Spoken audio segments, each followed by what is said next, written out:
नमस्कार, मी पवन गिरटकर.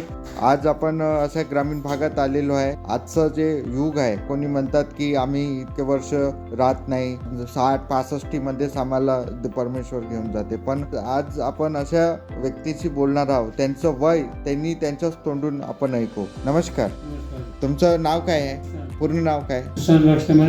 तुमचं वय किती आहे? 95. जन्मतारीख? 1949. आणि तुम्हाला वाचता येते? वाचता येते. काय वाचता मग तुम्ही? महाभारत, रामायण दररोज वाचता?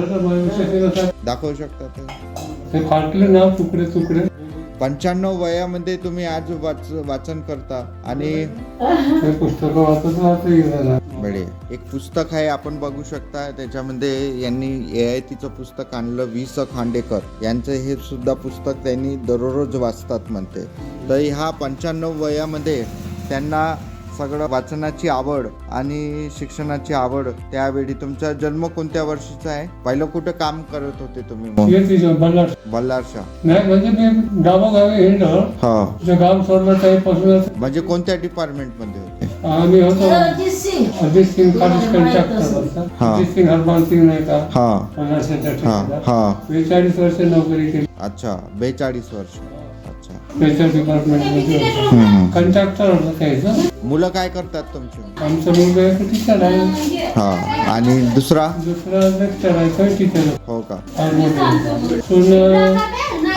सुपरवायझर आहे. एक सोनाच्या लाईनीची खाली केली कास्तकारी असल्यामुळे. अच्छा, नाही तर सर्व्हिसचे साले आम्ही नाही म्हणून. शेती किती आहे मग तुम्हाला? शेतीमध्ये 12 आहे. 12 एकर शेती. तुम्ही शेती अगोदर करत होते का?